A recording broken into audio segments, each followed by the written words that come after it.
providence frowns upon you and blasts your outward comforts, then look to your heart and keep it with all diligence, for repining against God or fainting under his hand. For troubles, though sanctified, are troubles still. Jonah was a good man, and yet how fretful was his heart under affliction. Job was a mirror of patience, yet how was his heart discomposed by trouble. You will find it hard to get a composed spirit under great affliction.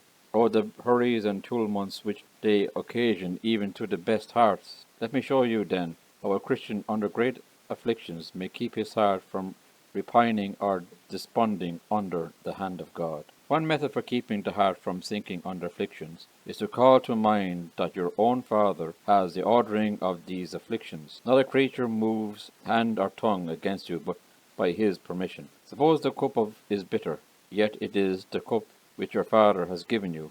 Can you suspect poison in it? Foolish man, put home the case to your own heart. Can you give anything to your child that would ruin him?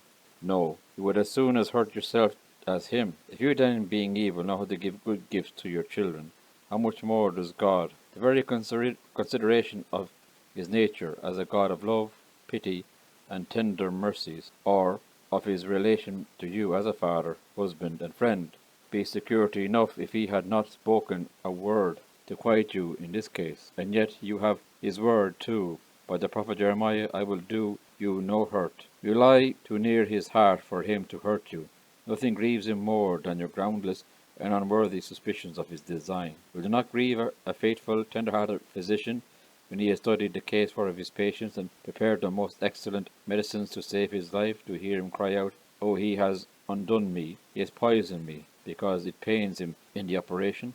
God respects you as much as a low condition as in a high condition. Therefore, it need not so much trouble you to be made low. No, he manifests more of his love, grace, and tenderness in the time of affliction than in the time of prosperity. As God did not at first choose you because you were high, he will not now forsake you because you are low. Men may look shy upon you and alter their respects as your condition is altered. When Providence has blasted your estate, your summer friends may grow strange, fearing that you may be troublesome to them. But will God do so? No, no.